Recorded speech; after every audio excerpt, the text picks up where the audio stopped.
உயிர்த்தெழுந்த இயேசுவின் நாமத்திலே வாழ்த்துக்கள். இரண்டாவது ஆராதனைக்கு வந்திருக்கவங்க யாவரையும் இயேசுவின் நாமத்திலே நான் வாழ்த்துகிறேன். ஹல்லேலூயா. தேவன் நம்மை ஆஸ்வதிக்க வல்லமை உள்ளவராக. போன வாரங்கள் என்ன செய்தியை நான் கொடுத்தேன்? தன்னலமற்ற சேவை. Very good. தேவனின் மந்தை, உற்சாகத்தின் மந்தை. உதாரணமாக அந்த மந்தை இருக்க வேண்டும். பிரதான மேய்ப்பன் வந்தது இயேசுவின் மந்தையாக இருக்க மாற வேண்டும். ஹல்லேலூயா. 4 காரியங்களில் ஒரு சபை எப்படி இருக்க வேண்டும் என்று பார்த்தோம். அது தேவனுடைய மந்தையாக இருக்க வேண்டும். அது எப்படி இருக்க? உற்சாகமாக இருக்க வேண்டும். சபையில் எப்படி இருக்க வேண்டும்? உற்சாகமாக இருக்க வேண்டும். 3வது எப்படி இருக்க வேண்டும்? உதாரணமாய் மாறணும். எக்ஸாம்பிளாக மாறணும். உங்களை பார்க்குறவங்களாம் சொல்லணும் ஹல்லேலூயா. உங்கள் பிள்ளைங்கள்லாம் உங்களை பார்த்து பெருமைப்படணும். எங்கள் அம்மா மாதிரி தூங்குறவங்க உலகத்திலே இல்லை அப்படி இல்லை. சரி, ஆண்டவர் நம்மை ஆஸ்வதிப்பா. இன்றைக்கு ஆண்டவர் நம்மோடு கூட பேச வல்லமை உள்ளவராக இருக்கிறார். அது யாத்திரையாகமத்தின் புஸ்தகம் 32ஆம் அதிகாரம். யாத்திரையாகமம் 32ல் ஆண்டவர் நம்மோடு, அதிலிருந்து சில வசனங்களை நாம் வாசிக்கப்போம். ஆண்டவரை ஆஸ்வதிப்பா. சரி, 1, 2, 3 மட்டும் வாசிக்க, மற்ற பார்த்தலாம். மோசே மலையிலிருந்து இறங்கி வர தாமதிக்கிறதை மோசே மலையிலிருந்து இறங்கி வருகிறதை தாமதிக்கிறதை ஜனங்கள் கண்டபொழுது, காங்கிரிகேஷன் அதாவது தேவனுடைய சபை கண்டபொழுது, தேவனுடைய விசுவாசிகள், தேவனுடைய பிள்ளைகள் கண்டபோது, இஸ்ரவேல்கள் கண்டபோது அவர்கள் ஆரோனிடத்தில் கூட்டம் கூடி விடுகிறார்கள். சீஃப் பாஸ்டர் மேலே போனாரு, திரும்ப வரல. இப்போ என்ன செய்யலாம் அப்படின்னு சொல்லி கேட்குறாங்க அசிஸ்டன்ட் பாஸ்டர் கிட்ட. அவனை நோக்கி எகிப்து தேசத்திலிருந்து எங்களை அழைத்து கொண்டு வந்த அந்த மோசேக்கு என்ன சம்பவித்தது? அப்ப என்ன அறியல. அக்னி ஸ்தம்பமும் மேக ஸ்தம்பமும் ஆண்டவர் அழைத்து கொண்டு வந்ததை அவர்கள் மறந்து விட்டார்கள். மோசே தான் அழைச்சிட்டு வந்தான் அப்படின்னு சொல்லி அவர்கள் விசுவாசிக்கிறார், நம்புகிறார்கள். ஆதலால் நீர் எழுந்து எங்களுக்கு முன் செல்லும் தெய்வங்களை எங்களுக்காக உண்டு பண்ணும் என்றார்கள். சரி, போதும். இங்க இந்த வசனங்களை வாசிக்கும் பொழுது ஆண்டவர் இந்த பகுதியில் 4 காரியங்களை ஆண்டவர் நமக்கு இந்த ஆராதனையிலே கற்றுக் கொடுக்கின்றார். ஒன்று என்னன்னு பார்த்தீங்கன்னா, அந்த அருமையான தேவனுடைய சமூகத்தில் மோசே இருக்கிற காரியங்கள். இன்ஃப்ளூயன்ஸ் ஆஃப் காட் அப்படின்னா தேவனுடைய செல்வாக்கு, தேவனுடைய கட்டுப்பாடு, தேவனுடைய விருப்பத்தை நிறைவேற்ற மோசே அவனோடு கூட இருக்கிற ஒரு பகுதியை பார்க்குறோம். 2வது பகுதியில் பார்க்கும் பொழுது இந்த ஆரோன் மக்களுடைய செல்வாக்கு. மோசே தேவனோடு கூட இருக்கிறான். ஆனால் இந்த ஆரோன் எப்படி போய் விடுகிறார்? 2 வகை கூட்டம் அங்கே காணப்படுகிறது. இந்த ஆரோன் என்ன பண்ணுறான்? மக்களுடைய செல்வாக்கில் மக்கள் என்ன சொல்கிறாங்களோ, குடும்பம் என்ன மெஜாரிட்டி எப்படி இருக்குது அப்படின்னு சொல்லி மெஜாரிட்டிக்கு போயிட்டு இந்த மக்களுடைய வார்த்தைகளுக்கு அவன் செவி சாய்த்து விடுகின்றான். 3வது காரியம், அவனுடைய ஆராதனை அவன் செவி சாய்த்ததுனால அவன் தேவனுக்காக செய்ய வேண்டிய பொருத்தனைகள், தேவனுக்காக கடைபிடிக்க வேண்டிய கற்பனைகள், நியமங்கள் எல்லாம் மறந்து அவன் என்ன சொல்கிறான்? அவன் ஆராதனையிலே தேவனை ஆராதிக்க முடியாமல் வேறு காரியங்களை செய்யும்படியாய் அவன் உட்படுத்தப்படுகின்றான். அப்போது அவனுடைய செல்வாக்கு, அதாவது ஆராதனையுடைய செல்வாக்கு, தேவன் நம்மை ஆராதிக்கும்படியாய் கர்த்தர் நமக்கு ஒரு பெரிய திட்டத்தை இப்படிதான் ஆராதிக்க வேண்டும் என்று கற்றுக் கொடுத்திருக்கிறார். ஆனால் அதை மறந்து வேறு விதங்களிலே ஆராதித்து விடுகிறார்கள். 3வது காரியம், அவரிடத்துல என்ன இல்லை? அர்ப்பணிப்பு இல்லை. ஹல்லேலூயா. ஆனால் மோசேட்ட என்ன இருந்துச்சு? அர்ப்பணிப்பு இருந்தது. அவன் அந்த மக்களை கானான் தேசத்துக்கு வழி நடத்துகிறான். அர்ப்பணிப்பு இல்லாத மக்கள் நடுவழியிலே விடப்படுவார்கள். ஆண்டவர் அவர்களோடு கூட செல்ல மாட்டார். ஹல்லேலூயா. அதனால் இங்கே இந்த 4 செய்தியினுடைய தலைப்பு, தேவனுடைய கிருபையிலே மகிழ்ந்திருங்கள். Rejoice in his presence, rejoice in his grace. அவருடைய கிருபையிலே மகிழ்ந்திருக்க வேண்டும். அவர் தான் எனக்கு அண்ணலாம். அவர் எங்கே அழைக்கிறாரோ, எங்கே என்னை வழி நடத்துகிறாரோ அங்கே நான் செல்ல ஆயத்தமாக இருக்கிறேன். ஹல்லேலூயா. அப்போ ஆண்டவருடைய கரமும் பரிசுத்தாவுடைய வல்லமையான அபிஷேகத்தையும் தேவன் நம்மை ஆஸ்வதிக்க வல்லமை. ஒரு அம்மா ஜபிக்கும்போது ஜெபிப்போமா? அந்த அம்மா ஜபிக்கும்போது ஜெபிக்குமா, ஆண்டவரே நான் ஒரு புழுதி, ஆண்டவரே அம்மா டஸ்ட், ஆண்டவரே அம்மா ஆண்டவரே நான் ஒரு ஜஸ்ட் புழுதி. பையன் கேட்டான், நான் என்னம்மா எப்போ பார்த்தாலும் புழுதி புழுதின்ற, நான் மட்டும் சட்டையை வந்து அழுகு பண்ணி வந்து என்னை திட்டுற. அவரை ஜபத்தை கூட என்ன பண்ணுறாங்க பிள்ளைகள் கவனிக்கிறார்கள், பிள்ளைகள் கவனிக்கிறாங்க. ஆண்டவருடைய சமூகத்தில், ஆண்டவருடைய கரத்தில் நாம் உடைய பிள்ளை, ஆண்டவரே ராஜாவின் பிள்ளைகள் அப்படின்னு சொல்லி நம்ம ஜெபிக்க தேவன் நம்ம கற்றுக் கொடுக்க இரக்கமுள்ளவராக இருக்கிறார். சரி, இந்த வசனங்களை பாருங்கள். இங்கே பார்க்கும்பொழுது ஆண்டவர் அநேக காரியங்களை இன்ஃப்ளூயன்ஸ் என்ன அர்த்தம்னா பவர் டு சேஞ்ச், ஒருவரை மாற்றுகிற வல்லமை நமக்கு வர வேண்டும். பவர் டு சேஞ்ச் அப்படின்னா ஒரு ஆளை மாற்றுற ஒரு காரியங்கள். அப்போது ஆண்டவர் இங்கே 430 வருஷங்கள் இஸ்ரவேல் ஜனங்கள் அடிமைத்தனத்தில் இருக்கிறார். 400 வருஷங்கள். அந்த 400 வருஷங்களில் தேவன் 10 விதமான வாதைகளினால் அந்த தேசத்தை வாதிச்சு பெரிய அற்புதம் செஞ்சு தேவனை கொண்டு வந்து விடுகிறார். ஆனால் நடந்த காரியம் என்ன? தேவனோடு இருக்க வேண்டிய மக்கள் தேவனை விட்டு விலகு செய்கிறார்கள். நம்மளோட வாழ்க்கை கூட ஒரு கானான் பயணம் போல. ஹல்லேலூயா. 40 வருஷமோ 50 வருஷமோ நம்ம உயிரோடு கூட இருக்கிறோம். அந்த வருஷங்களை என்ன செய்ய வேண்டும்? தேவனை பிரியப்படுத்த முடியாய் வாழ வேண்டும். ஹல்லேலூயா. இப்போ ஆண்டவர் நம்மை பிரியப்படுத்த முடியாது வாழும் பொழுது கர்த்தர் என்ன செய்வார்? நமக்கு வேண்டிய எல்லாவற்றையும் கொடுப்பது மாத்திரமல்ல, ஆண்டவர் அடிக்கடி நம்ம நினைக்கும் போதெல்லாம், நான் இப்போல்லாம் நினைக்கும் போதெல்லாம், ஆண்டவரே உங்களுடைய 1000 வருட அரசாட்சியில் கர்த்தரை எங்களை அழைத்து செல்லும் ஆண்டவரே, ஒரு நித்தியத்துக்குள்ள எங்களை வழி நடத்தும் ஆண்டவரே. ஹல்லேலூயா, ஹல்லேலூயா. தேவாலயமும் அவரே, தூய மொழி விளக்கும் அவரே, தேவாலயமும் எல்லாம் சேர்ந்து நல்ல சத்தமா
ஜீவனாலே தாகம் தீர்க்கும் சுத்த ஜீவநதி. என்ன அருமையான வாசி. ஜீவனாலே ஒவ்வொரு நாளும் ஆண்டவர் உயிரோடு கூட இருக்கிறார். நம்முடைய தாகத்தை எல்லாம் கர்த்தர் எப்படிப்பட்ட தாகம் நமக்கு இருக்குதோ அந்த தாகத்தை எல்லாம் தீர்க்கிற அவர் எப்படியா ஜீவநதி, வற்றாத ஒரு நதி. என்ன அழகா அந்த பாடல் வரிகள் வருகிறது போல கர்த்தர் நம்மை ஒவ்வொரு நாள் நடத்த இரக்கமுள்ளவராய் இருக்கிறார். சரி, இங்கே பார்க்கும் பொழுது டியூட்ரானமியில் 9 அவன் எல்லாவற்றையும் சொல்கிறான், என்ன நடந்துச்சு. இப்போ தேவனுடைய சமூகத்தில் அவன் போகும்பொழுது அவன் என்ன செஞ்சான் அப்படின்னு சொல்லி அந்த டியூட்ரானமி சாப்டரில் எக்ஸோடஸில் நடந்த 24 அவன் ஆண்டோடைய சமூகத்தில் போயிட்டு அந்த கற்பனைகளை பெற்றுக்கொள்கிறான். அப்போது மறுபடியும் டியூட்ரானமி உபாகத்தின் புத்தகத்தில் அந்த காரியத்தை அவன் திரும்ப எழுதுகின்றான். அப்போது எழுதும்பொழுது 9:9 பாருங்க. 9:9 கர்த்தர் உங்களோட பண்ணின உடன்படிக்கை பலகைகளாகிய கற்பலகைகளை பெற்றுக் கொள்ளும்படி நான் மலையில் ஏறின பொழுது 40 நாள் இரவும் பகலும் மலையில் தங்கி அப்பம் புசியாமலும் தண்ணீர் குடியாமலும் இருந்தேன். அப்பம் புசியாமல் 40 நாட்கள் 2 மணி நேரம் ஆராதிக்கு நம்ம படுற பாடு. ஹல்லேலூயா, ஹல்லேலூயா. 2 மணி நேரம். ஒரு அம்மா கேட்ட சொன்னாங்க, ஏமா லேட்டாக வந்த? பாஸ்டர், நான் ராத்திரியே புடவெல்லாம் எடுத்து வச்சுட்டேன், ஆனால் என் புருஷனுக்கு அந்த புடவை போடல. கட்டி வந்தோடனே சொல்கிறாரு, இந்த புடவை நல்லா இல்லை, மாற்றுன்னு. அதனால தான் லேட் ஆச்சு. இப்போ ஒவ்வொருத்தவங்களுக்கும் ஒரு ரீசன் ஆண்டவர் வச்சிருக்கிறார் இல்லையா? நம்ம நான் சொல்ல இனிமேட்டு சொல்லுமா, ராத்திரியே அவர்கிட்ட காமிச்சிருமா. ராத்திரியே அவர்கிட்ட ரொம்ப நல்ல பிள்ளைங்க எல்லாத்தையும் குடும்ப கதையெல்லாம் என்கிட்ட சொல்லி என்கிட்ட உங்களை நான் மிகவும் பெருமிதம் அடைகிறேன். உங்கள் ரகசியங்கள்லாம் என்கிட்ட சொல்கிறீங்க. கர்த்தர் உங்களை ஆசீர்வதிப்பாராக. சரி, இங்கே பாருங்க. அப்போது இவன் என்ன செய்கிறான்? மலையின் மேலே நான் சும்மா போகிறதுக்கு விளையாடுறதுக்கு போல நான் எதுக்கு போனேன்? தேவனுடைய சமூகத்தில் 40 நாட்கள் சாப்பிடலை, 40 நாட்கள் தண்ணீர் குடிக்கவில்லை. தேவனுடைய சமூகத்திலே நான் காத்திருந்தேன். ஹல்லேலூயா. அப்போது ஆண்டவரோடு கூட தங்கி இருப்பது அப்படின்னா என்ன அர்த்தம்னா, அவன் கூட இருக்கிறது அவருக்கு பிடிக்குது. முதல்ல ஒரு நண்பன் நம்ம கூட அதிகமாக நேரம் இருங்க போகலாம் அப்படின்னு சொன்னால் அந்த நண்பருக்கு என்ன பண்ணுது? நம்மளை பிடிச்சிருக்குன்னு அர்த்தம். போனால் போதும். 4 டைம் சில பேர் உட்காந்து டைமை பார்ப்பான், பார்த்தீங்களா? அப்போ எழுந்துருன்னு அர்த்தம். இது அது பார்க்காம இது பேசிக்கிட்டே இருக்கும். அப்பப்போ டைம் பார்க்குறேன் என்ன அர்த்தம்? கிளம்பு, ஏன் போட்டு அறுக்கிற அப்படின்னு அர்த்தம். ஆனால் என்ன பண்ணுவாங்க? இன்னும் பேசி அப்புறம் இல்லை எனக்கு ஒரு இடத்துக்கு போகணும் தயவுசெய்து அப்படின்னு சொல்கிற வரையிலும் பேசிட்டு போவோம். போல ஆண்டவரோடு இவன் தங்கி இருப்பது ஆண்டவருக்கு பிடிக்குது. அவர் இவனோடு இருப்பது 40 வாழ்க்கை ஒரு மனுஷனோட கடவுள் தங்கி இருக்கிறார். இப்போ ஆச்சரியமாக இருக்கு,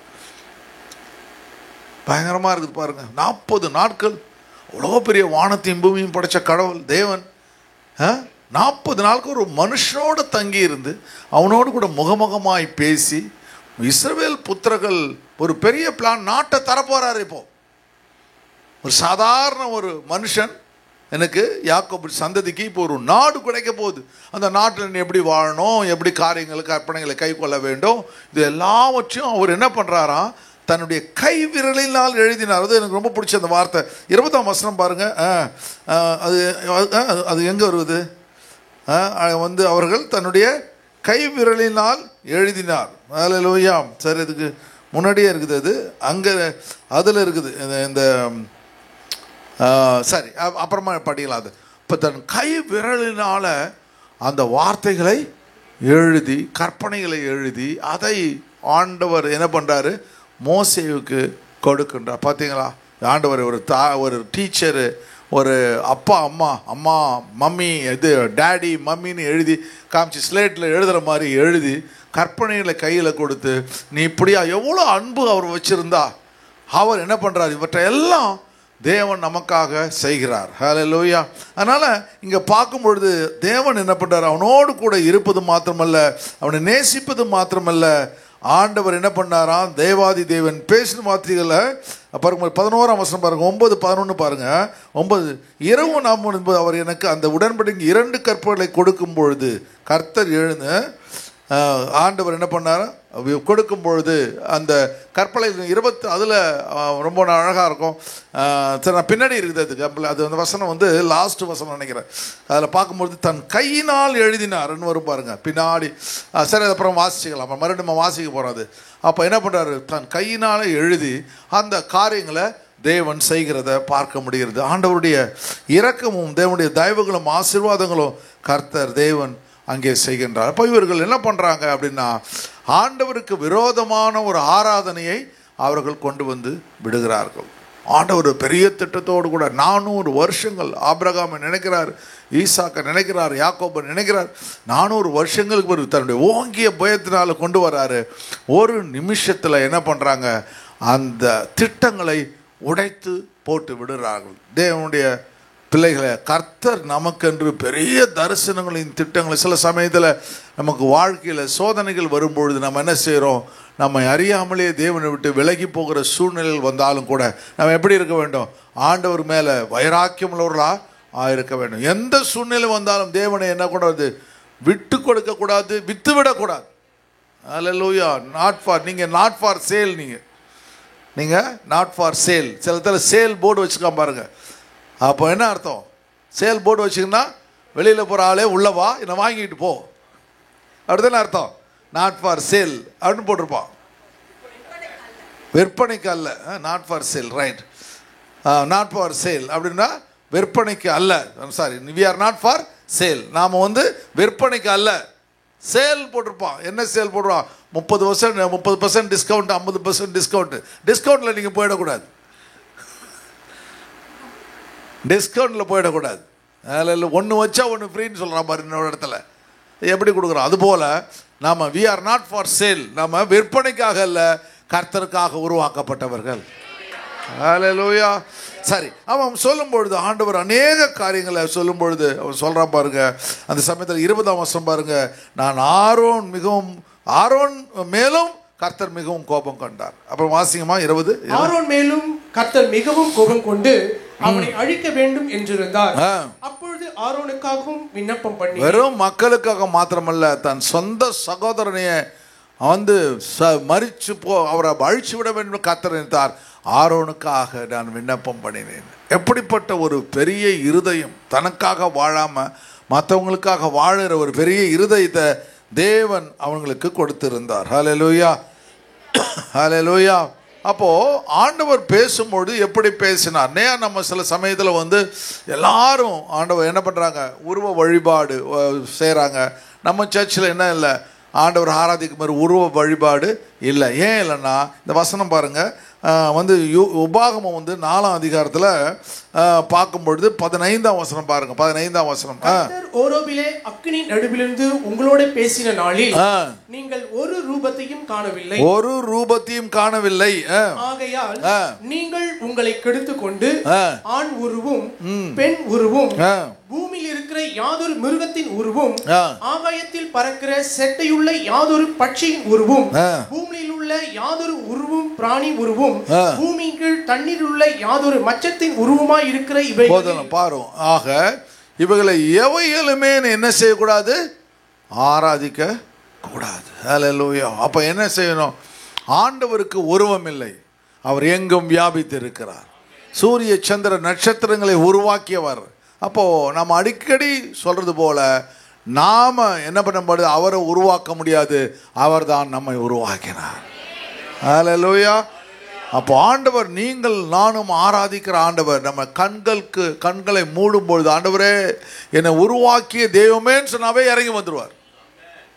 உருவாக்கிய தெய்வமேன்னாவே ஆண்டவர் இறங்கி வந்து உங்களுக்கு தரிசனங்களையும் திட்டங்களையும் உங்களுக்கு கொடுக்க தேவன் வல்லமை உள்ளவராக இருக்கிறார். ஆண்டவரை கேட்கணும், ஆண்டவரே உடைய கரம் என்னை வழி நடத்திட்டு, ஆண்டவரே உடைய திட்டம் என்னை வழி நடத்திட்டு, ஆண்டவரே உடைய தரிசனம் என்னை வழி நடத்தட்டும்னு சொல்லும் பொழுது ஒரு நிமிஷத்தில் கர்த்தர் என்ன பண்ணுவார்? தேவ தரிசனங்களை கொடுத்து, தேவ திட்டங்களை கொடுத்து தேவன் உங்களை வழிநடத்த வல்லமை உள்ளவராக இருக்கின்றார். ஹல்லேலூயா.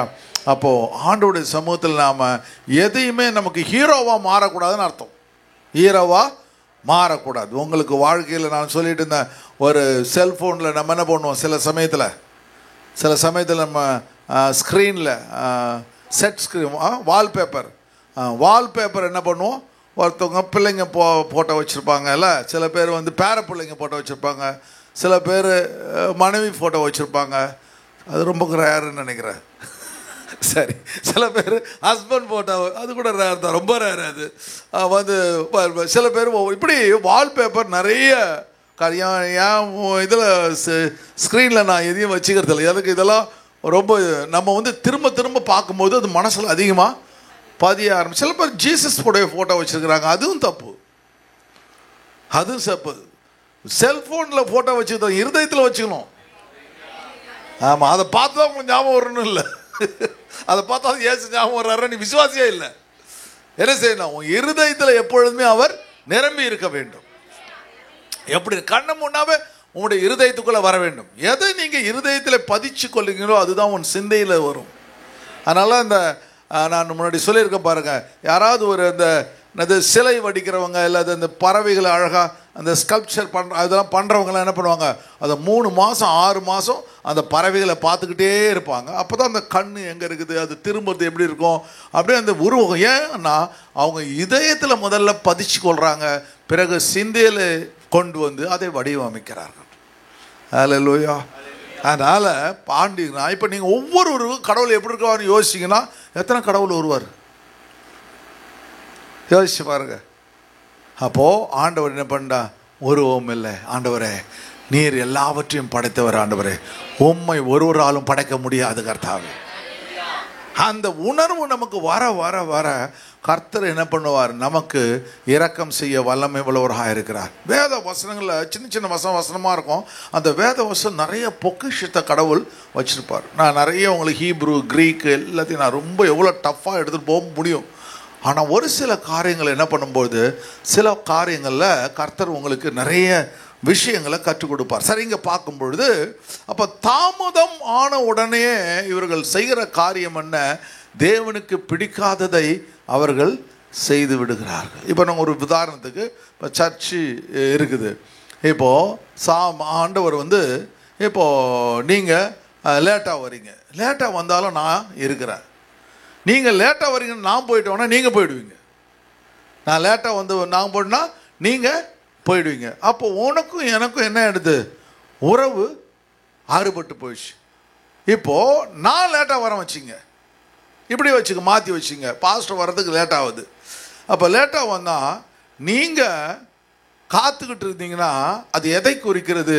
இல்லை, இது காங்கிரிகேஷன்னு, இது சபை, பாஸ்டர் கட்டாயமாக வருவார். அவர் வரவில்லைனாலும் ஆண்டவர் ஒருவர் பிரசங்கம் பண்ணுவார். இப்படி தான் 40 வருஷமாக நடந்துக்கிட்டு இருக்குது கதை.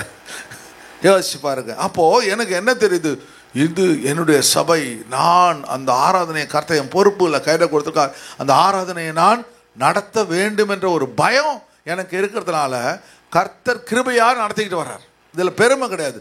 அதே போல் கர்த்தர், நான் அவருடைய விசுவாசி, தேவனுடைய ஆலயத்துக்கு நான் சரியான நேரத்துக்கு போகணும், கர்த்தர் என்னை கைவிட மாட்டார் அப்படின்னு சொல்லும் பொழுது உன்னை கட்டாயமாக நிச்சயமாக ஆண்டவர் என்ன செய்வார், உன்னை ஆலயத்துக்கு சரியான நேரத்துக்கு கர்த்தர் கொண்டு வருவார். அப்போ வரும்பொழுது உங்களை அறியாமலே ஆராதனை வேலை, முதல்ல இந்த பகுதி எத்தனை, ஒரு பாடல் பகுதி, ஆராதனை பகுதி, பிறகு செய்தியின் பகுதி, பிறகு இப்போ ஒரு கிளிப்பிங்ஸ் போட்டோம். ஒரு பெண் எப்படிப்பட்ட, இன்னைக்கு உமன்ஸ் டேயில் அவங்க நல்லா போட்டாங்க, பெண் எப்படிப்பட்டவள் அப்படின்னு பண்ண, அவள் அழகுள்ளவர், அவள் தான் எல்லாம், அவள் தான் பழத்தையும் கொடுத்தாள், அதை விட்டுட்டாங்க. பாவம், அந்த இடத்த விட்டாங்க, இதோடு நிறுத்திட்டாங்க. வெரி குட், அப்படியே நிறுத்திட்டாங்க. சரி, நானும் பார்த்துட்டு இருந்தேன், அடுத்து சொல்லுவாங்க பார்த்தா சொல்லலை. சரி, பரவாயில்ல, உமன்ஸ் டே. ஆண்டவர் தேவன், அப்போது ஆண்டவர் தேவன் நமக்கு எப்படி இந்த காரியங்களை நம்மோடு கூட இருக்கிறார், ஒரு உறவை ஏற்படுத்துகின்றார். அவருக்கும் நமக்கு ஒரு உறவு மிக மிக அவசியமான ஒன்று. அல்லேலூயா. அவர் கட்டாயம் வருவார், நிச்சயமாய் வருவார் என்ற விசுவாசத்தோடு தான் நாம் இத்தனை வருஷம் காத்து கொண்டு இருக்கிறோம். நிச்சயமாய் வருவார். அல்லேலூயா. அதுபோல தான் பழைய ஏற்பாட்டிலேருந்து எல்லா பக்தர்களும் வர்றாங்க. அதனால்தான் இந்த வசனம் சொல்லுது, மத்தேயு 24:43 பாருங்க, ஆண்டவர் இன்ன நாழிகையிலே வருவார் என்று நீங்கள் அறியாது இருக்கிறதுனால விழித்திருங்கள். அல்லேலூயா. அந்த வசனம் ரொம்ப, watch therefore you do not know what hour your Lord is coming. அப்போ எந்த நிமிஷத்தில் வருவாரோ இவருக்கு விழித்திருக்க வேண்டிய ஆரோன், விழித்திருக்க வேண்டிய மக்கள் என்ன பண்ணாங்க, தேவனை விட்டு விலகி சென்று விடுகிறார்கள். ஹல்லேலூயா. நீங்களும் நானும் என்ன செய்ய வேண்டும், கடைசி வரையிலும் நம்ம விழித்து இருக்க வேண்டும். ஹல்லேலூயா. 2 பேதுரு புத்தகம் 3ஆம் அதிகாரம் 4ஆம் வசனம் பாருங்க. 2 பேதுரு 3:4. முதலாவது நீங்கள் அறிய வேண்டியது என்னவென்றால், கடைசி நாட்களே பரியாஸ்கார் தங்கள் சுய இச்சையினால நடந்து அவர் வருவார் என்று சொல்லுகிற வாக்குத்தத்தம் எங்கே? வருவார், வருவார், இயேசு வருவார், இயேசு வருவார். நம்ம எங்க பார்த்தாலும் எழுதி வச்சிருக்கிறோம், ஆட்டோலாம் பார்க்குறோம், இயேசு வருவார், இயேசு வருவார், இயேசு வருவார் எழுதி வச்சிருக்கு. எல்லாம் நம்மளை என்ன பண்ணுறாங்க, என்னடா இயேசு வருவார் சொல்லி 2000 வருஷமா வர மாட்டாங்க. ஆனால் நமக்கு ஒரு தெரியும், ஆண்டவர் தேவாதி தேவன் எல்லா திட்டங்களும் நிறைவேறும் போது நிச்சயமாய் வருவார். அல்லேலூயா. வாசிங்க. பிதாக்கள் நித்திரை அடைந்த பின்பு சகலமும் சிருஷ்டிப்பின் தோற்றம் முதல் இருந்த விதமாய் இருக்கிறதே என்று சொல்லுவார்கள். எப்பா இதேதான சொல்லிட்டு இருக்க, ஆபிரகாம் நாட்கள்லேருந்து சொல்றாங்களே, மேசியான்னு ஒருத்தர் வரப்போறாரு, வந்துட்டு போயிட்டாரு, அவங்களுக்கு தெரியல. அதுக்கப்புறம் என்ன பண்ணுச்சு, அதுக்கப்புறம் இயேசு மரித்து உயிரோடு கூட போனாரு, வரும்னு சொல்லி 2000 வருஷம் ஆச்சே, ஒன்னும் வரலையே அப்படின்னு சொல்லுவார்கள். பூர்வ காலத்தில் தேவனுடைய வார்த்தையினாலே வானங்களும் ஜலத்தினின்று தோன்றி ஜலத்தினாலே நிலை கொண்டிருக்கிற பூமியும் உண்டாயினவென்பதையும், அப்பொழுது இருந்த உலகம் ஜல பிரளயத்தினாலே அழிந்ததென்பதையும் மனதார அறியாமல் இருக்கிறார்கள். அல்லேலூயா. அப்போ ஆண்டவர் என்ன செய்யறார், தவறுகள் செய்யும் பொழுது 120 வருஷங்கள் 120 வருஷங்கள் நோவா பிரசங்கிக்கின்றான். அவன் விசுவாசிக்கிறான், நம்புறான். இந்த பூமியில கர்த்தர் மழையை கொண்டு வருவார், இந்த பேழையை மிதக்க பண்ணுவார். தான் விசுவாசம். நெகேமியா நினைக்கிறான், நான் ஒரு பானபாத்திரக்காரன்,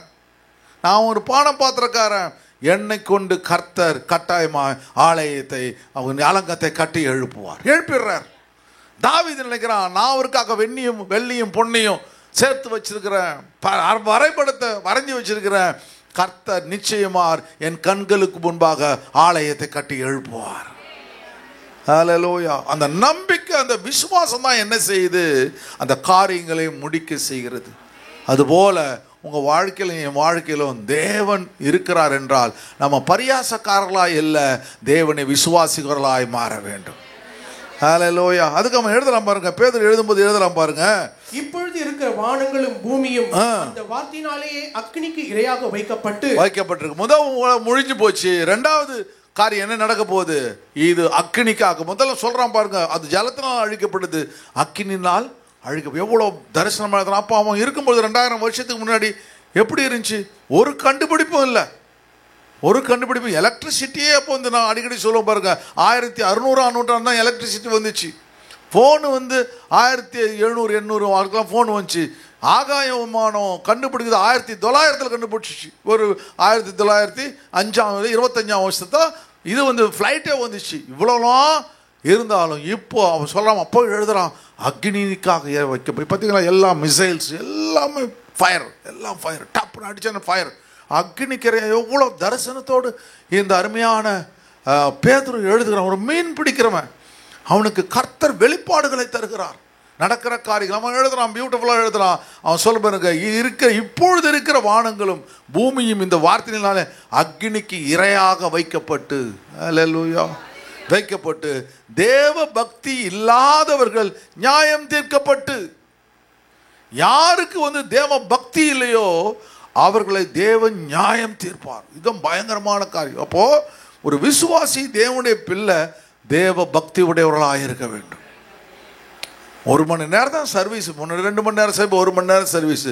அந்த 1 மணி நேரம் முக்கியம் இல்லை, அந்த 1 மணி நேரத்தில் எத்தனை நிமிஷங்கள் நீங்கள் ஆராதனையில் இருக்கிறீர்கள், அந்த நிமிஷங்களை எத்தனை செகண்டு நீங்கள், ஒரு நிமிஷம், ஒரு செகண்ட் எப்படியா கண்ண மூடுறது தானே, விங்க் ஆஃப் அன் ஐன்னு சொல்லுவாங்களே, அப்படி அந்த நிமிஷம் நீங்கள் தகார்னு குரோம்பேட்டைக்கு போயிடுறீங்க, டக்குன்னு பாண்டிச்சேரி போயிடுறீங்க, டக்குன்னு உங்கள் சொந்த ஊருக்கு ராமநாதபுரத்துக்கோ திருநெல்வேலிக்கோ போயிடுறீங்க. அந்த 1 நிமிஷம் போன உடனே, அந்த ஒரு விங்க் ஆஃப் அன் 1 நிமிஷம் போன உடனே, அதுக்கப்புறம் அது சிந்தனை என்ன பண்ணுது, அப்படியே அடுத்து 1 நிமிஷம், ஒரு செகண்டு, 1 நிமிஷம், அது நிமிஷம் நேரம் மாறி போச்சு, ஆராதனையே மறந்து போயிடுது, ஃப்ராக்ஷன்.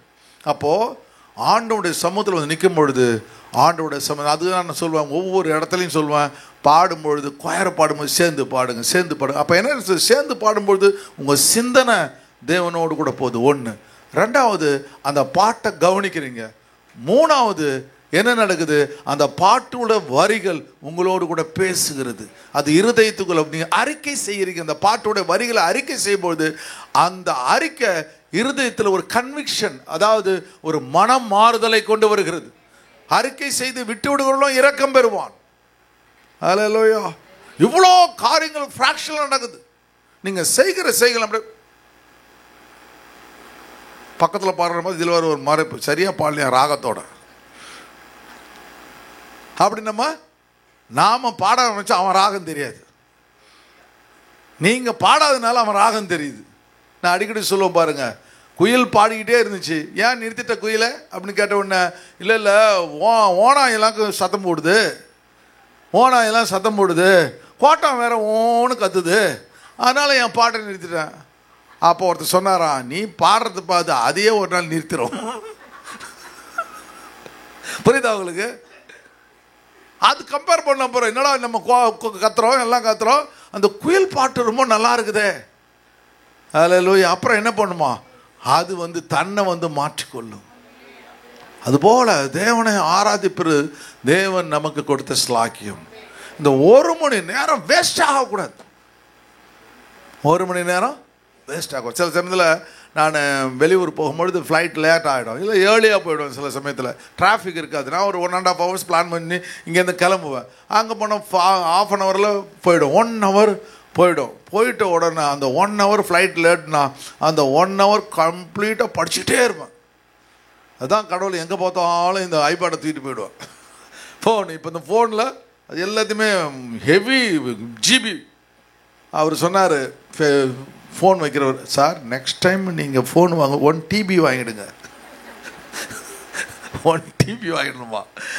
இப்போ நான் 256 GB வச்சுருக்கிறேன். அது பத்தலை உங்களுக்கு, ஏன்னா எக்கச்சக்கமாக வச்சுருக்கீங்க, என்னால் தள்ள முடியல. 2 நாள் ஆகுதான் அவர் ட்ரான்ஸ்ஃபர் பண்ணுறதுக்கு. இன்னொரு ஃபோன்லேருந்து இந்த ஃபோனை ட்ரான்ஸ்ஃபர் பண்ணுறதுக்கு முன்னாடிலாம் இப்போ 1.5 நாள் ஆகுது. நேரம் இப்போ சார் அது 12 மணி நேரம் ஆயிடுச்சு. என்ன சார் இவ்வளோ டெக்னாலஜி வச்சு போச்சு? இல்லைங்க, நீ எக்கச்சக்கமாக வச்சுருக்கீங்க சார் லோடு. எனக்கு படித்ததெல்லாம் போட்டு போட்டு போட்டு போட்டு போட்டு போட்டு வச்சிட்ருப்பேன். அப்போது அதெல்லாம் எனக்கு என்ன பண்ணுறது, ஒரு பெரிய ஆண்டவரோடு கூட ஐக்கியத்தை கொடுக்கு. நிறைய மெசேஜ். சரி, இன்றைக்கு மெசேஜ் இருக்கிறதுக்கு முந்தா நேற்று இந்த வாரத்தில் 8 மெசேஜ் எடுத்து வச்சுருக்கிறேன். 8 மெசேஜில் இந்த மெசேஜ் தான் இன்றைக்கி கொடுக்கணும்னு சொல்லி ஆண்டவர் உணர்த்தினார். எடுத்து பியூட்டிஃபுல்லாக 8 மெசேஜ் போட்டு வச்சுருக்கேன். 8 மெசேஜ் அந்த இது ஃப்யூச்சர் மெசேஜ்னு ஒரு 100 மெசேஜ் வச்சுருக்கிறேன். ஃப்யூச்சர் மெசேஜ் எப்போலாம் தாட்டு கொடுக்குறாரு 100 மெசேஜ். அதெல்லாம் கேட்பாங்க எங்கள் ஊழியக்காரங்கண்ணா, என்னடா இவ்வளோ மெசேஜ் எங்கடா நீங்கள் கொடுக்குறீங்க அப்படின்னு. எடாப்பா எப்படிலாம் கொடுக்குறேன்னு சொன்ன ஒரு யார்கிட்டையும் சொல்லாதாரான்னு காதில் சொன்னேன். எனக்கு அவங்க என்ன சொல்கிறாருன்னா, சில ஊழியக்காரர்களுக்கு என்ன மெசேஜ் இருக்குன்னு தெரியல. அவங்க என்ன பண்ணுறாங்கன்னா டிவியை பார்க்கறது, யூடியூப்பை பார்க்கறது, அப்புறம் என்ன பண்ணுறது, யூடியூப்பை பார்க்கறது, டிவியை பார்க்கறது, மேகசினை படிக்கிறது. அப்புறம் அந்த மெசேஜ் அது உனக்கு கொடுத்த மெசேஜ் இல்லையே, அது அவருக்கு கொடுத்த மெசேஜ். நல்லா புரிஞ்சுங்க, ரெண்டுத்துக்கும் வித்தியாசம் இருக்குது. கவனிங்க, அது அவருக்கு கொடுத்த மெசேஜ். மோசேயை கொடுத்தது அவர் எதை சொல்ல தான் சொல்லணும், சரியா? அதுபோல் கர்த்தர் என்ன பண்ணுவார், அந்தந்த ஊழியக்காரர்களுக்கு அந்த காங்கிரிகேஷனில் எதை பேச வேண்டுமோ அதை தேவன் கற்றுக் கொடுப்பார். ஏன் ஒரு சபை வளருது, ஏன் ஒரு சபை வளரலை, இதான் முக்கியம். இந்த ஊழியக்காரர்கள் அந்த காங்கிரிகேஷனுக்கு வேண்டிய வார்த்தைகளை அவர்கள் கொடுக்காத பொழுது சபை வளராது. மோசே 40 நாள் வனாந்தரத்தில் மலையின் மேலே இருக்கிறான். 40 நாள் அவனுக்கு என்ன கற்றுக் கொடுக்கிறார்? கற்பனைகளை கற்றுக் கொடு. 10 கற்பனைகளை கொடுக்கிறார், நியமங்கள். அதுதான் அவன் பிரஸ் பண்ணணும். ஹல்லேலூயா. 6 போது நம்ம அம்மா செஞ்சாங்கள, நம்ம அப்பா கூட்டு போனார், இந்த கதைலாம் ஒர்க் அவுட் ஆகாது. அவர் என்ன சொல்றாரோ அது செய்ய வேண்டும். அதுதான் தேவனுடைய செல்வாக்கு. அவருடைய செல்வாக்குக்குள்ள நம்மை அழைத்து செல்ல வேண்டும். நான் சொல்கிறேன் பாருங்க, அது 1000 வருஷம் பிரியமானவர்களே, கர்த்தருக்கு ஒரு நாள் 1000 வருஷம் போலவும் 1000 வருஷம் ஒரு நாள் போல் இருக்குது என்று இந்த காரியம் நீங்கள் அறியாது இருக்க வேண்டாம். நமக்கு தாமதமாக இருக்கு, அவருக்கு தாமதம் இல்லை. அவருக்கு எப்படி ஒரு நாள் 1000 வருஷம், அவர் தாமதம் இல்லை. கரெக்டாக பிளான் வச்சுருக்கார். 6 நாட்களுக்கு பிறகு வருவார் ஆண்டவர், 7வது நாளில் வருவார். இப்போ 6000 வருஷம் முடிஞ்சு போச்சு. ஃபர்ஸ்ட் 2000, 2000, 2000, 3000. இப்பொழுது கர்த்தர் வருகை நாட்களை கத்த வச்சிருக்கிறார். ஹல்லேலூயா, ஹல்லேலூயா. தேவன் ஸ்தாபரிக்கும் ஸ்தலமே தஞ்சமத்தாரி மதீனா. தேவன் ஸ்தாபரிக்கும் ஸ்தலமே தஞ்சமத்தாரி மதீனா. தேவன் தாம் அவர்கள்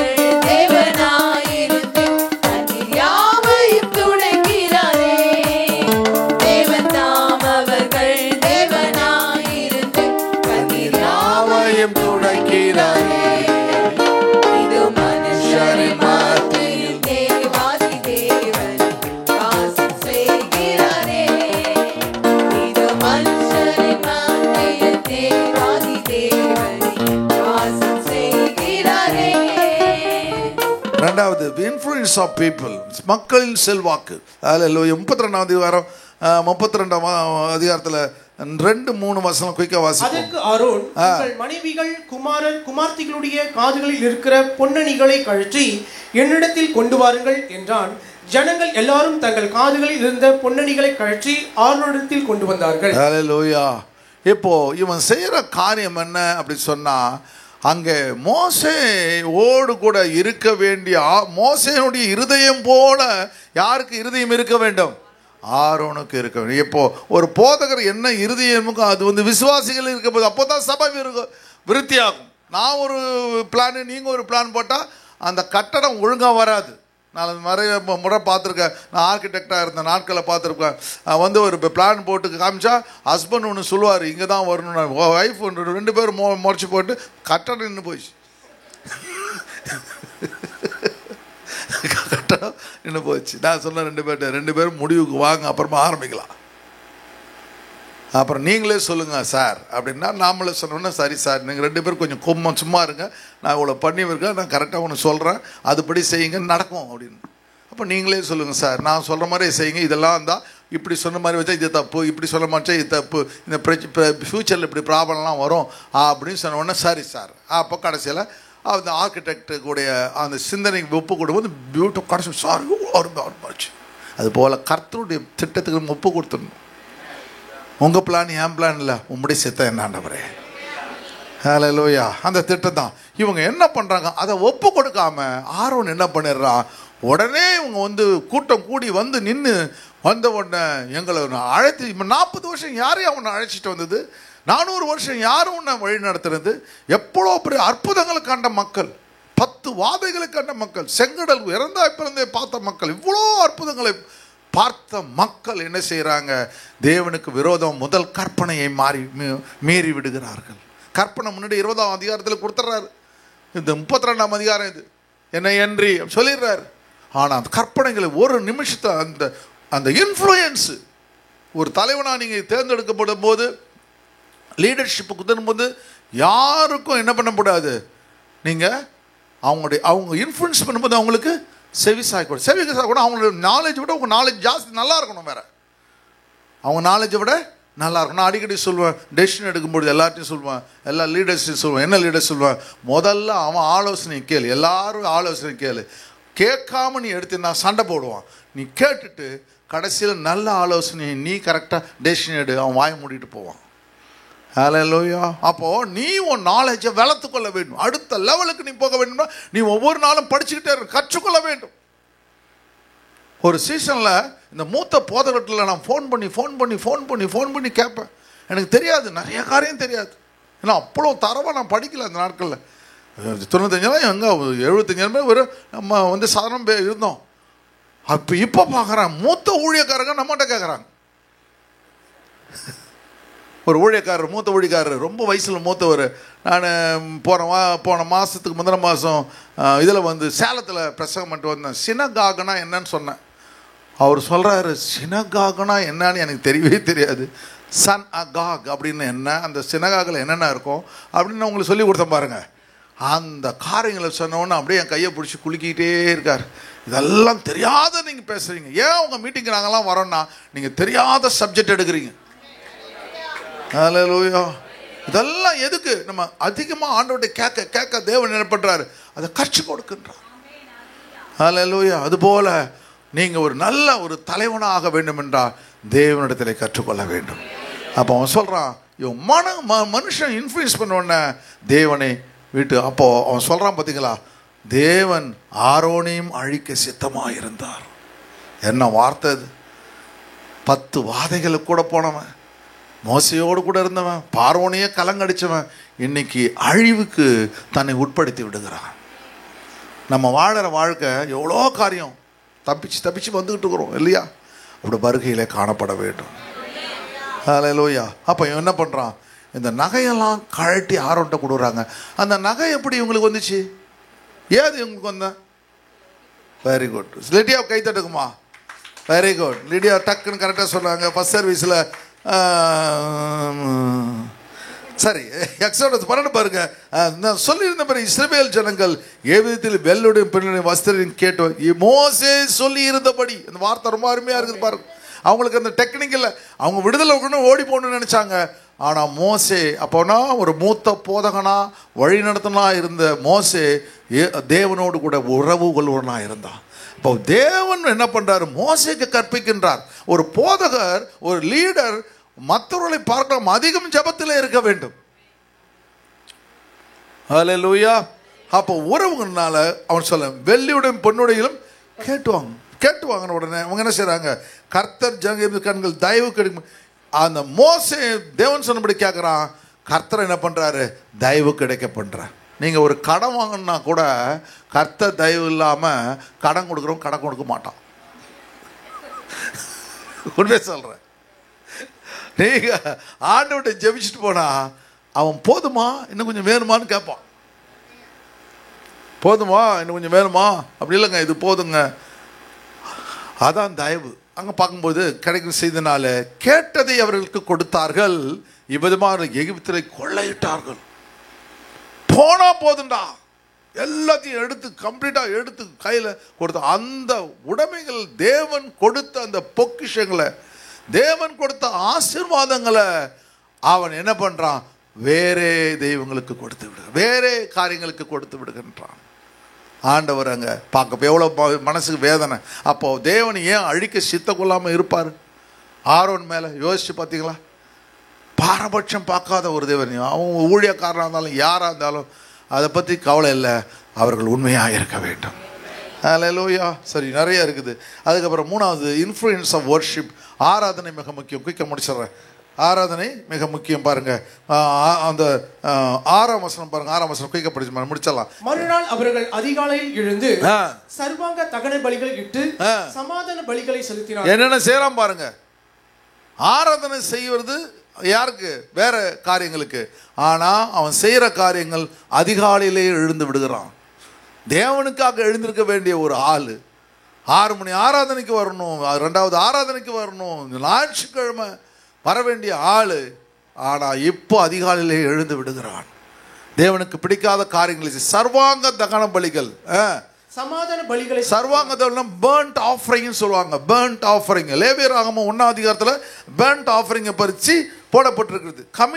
கமிட்மெண்ட், சரண்டர்னு அர்த்தம். அது பேர் லேவியராகமம் 1ஆம் அதிகாரத்தில் வாசிக்கும் பொழுது அதில் ஒரே ஒரு வசனத்தை மட்டும் வாசிப்போம். 12ஆம் வசனம் மட்டும் வாசிங்க. அதை சந்து சந்தாக துண்டித்து ஒரு ஆராதனை செய்து பேர்ன்ட் ஆஃபரிங் எதுனா ஒரு மிருகத்தை, அதாவது ஆடையோ மாடையோ எடுத்துடும் போது சந்து சந்தா துண்டிக்கணும். அப்படின்னா கரெக்டாக வெட்டணும். அதை வெட்டி சுண்டித்து அதன் தலையையும் கொழுப்பையும் கூட வைப்பானாக. கொழுப்பு எதுவுமே விடக்கூடாது. நம்ம ஆராதனை மேல நிறைய இதெல்லாம் இருக்கும், கொழுப்புலாம் இருக்கும் ஜாஸ்தி. படித்த கொழுப்பு இருக்கும், நான் இப்படி போகிறத கொழுப்பு இருக்கும், எல்லா கொழுப்பு இருக்கும். அந்த கொழுப்பெல்லாம் வைக்கணும், வழிபீடத்தில் வைக்கணும், அது எரியணும். அந்த அந்த கொழுப்பு எரியறத ரொம்ப லேட்டாக நல்லா கவனிச்சிங்க. அந்த அந்த நிஜமா இல்லை, அந்த கொழுப்பு வந்து அந்த ஸ்டிக்கியாக இருக்கும், அது பயங்கரமாக. அது வந்து ஸ்டிக்காக இருக்கும், அதுக்கு எரியாது, அது கொழுப்பு. அதனால் அந்த கொழுப்பு எரியும். ஆண்டவர் எல்லாம் கரெக்டாக செய்கிறார் பாருங்க. அதுபோல் ஆவி, ஆத்மா, சரீரம் நீங்கள் பலிபிடமாகிய சபையில் ஆராதனை வேளையில் வைக்கப்பட வேண்டும். அதில் சந்து சந்தாய் துண்டிக்கப்பட வேண்டும். உயிர் இருக்கவே கூடாது.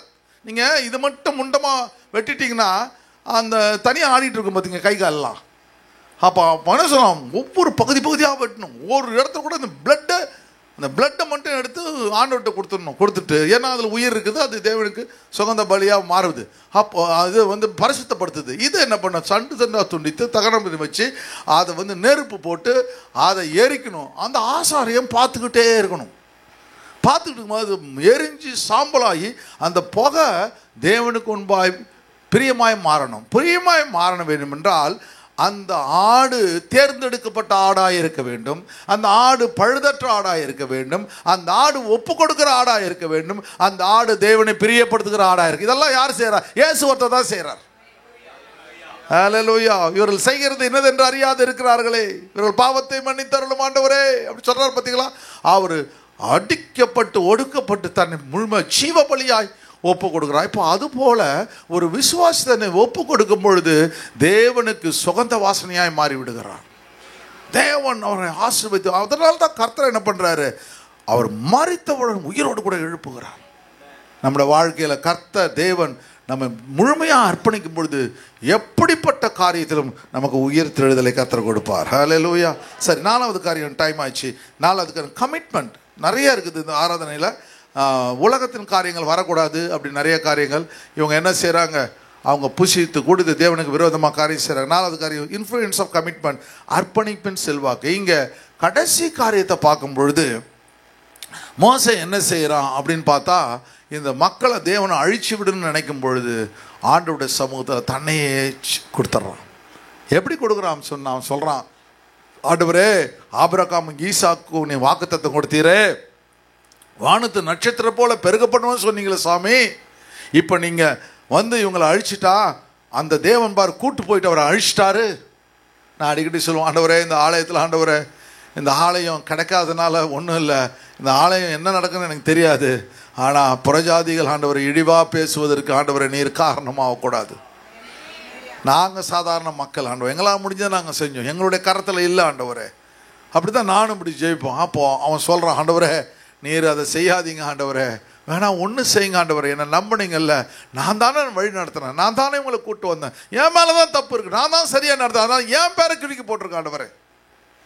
எப்படிப்பட்ட லீடர்ஷிப், எப்படிப்பட்ட தலைமைத்துவம், எப்படிப்பட்ட அர்ப்பணிப்பு. நான் செத்தாலும் பரவாயில்ல, இன்னொருத்தன் வாழணும், அவன் சாவணும் நான் வாழணும் இல்லை, நான் செத்தாலும் பரவாயில்ல அவன் வாழ வேண்டும், நான் நரகத்துக்கு போனாலும் பரவாயில்ல அவர்கள் கானானுக்குள் போக வேண்டும். இந்த லீடர்ஷிப்பை தான் கடவுள் பார்த்துட்டு ஒரு நிமிஷத்தில் இறங்கி விடுகிற, மனஸ்தாபப்பட்டு இறங்கி அவர்களை மன்னித்து விட்டு அவர் சொல்கிறாரு, இல்லை இல்லை யார் தவறு செஞ்சானோ அவனை நான் நியாயம் தீர்ப்பேன், நீ இந்த மக்களை அழைத்து கொண்டு கானானுக்குள் புறப்படு. அல்லேலூயா. ஒரு லீடருக்கு எப்படி இருக்கணும், ஒரு தகப்பனுடைய இருதயம் இருக்க வேண்டும். ஒரு தேவனுடைய பிள்ளைக்கு எப்படி இருக்க வேண்டும், ஒரு நீங்கள் மற்ற இடத்துலேருந்து வேறுபட்டவர்கள், மற்றவர் வாழ்வது போல நீங்கள் வாழ முடியாது. உங்களுக்கு ஒரு உங்கள் அர்ப்பணிப்பை பார்த்து உங்கள் குடும்பம் பயப்பட வேண்டும். அல்லேலூயா, அல்லேலூயா.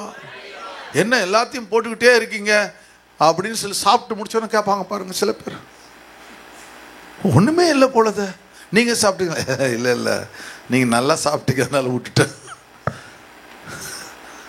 சில அம்மாமார்கள்லாம் என்ன பண்ணுவாங்க, எல்லாருக்கும் போட்டு முடிச்சு அவங்க சாப்பிட மாட்டாங்க, கடைசியில் ஒன்றுமே சாப்பிட மாட்டாங்க, எல்லாத்தையும் போட்டு முடிச்சாங்க.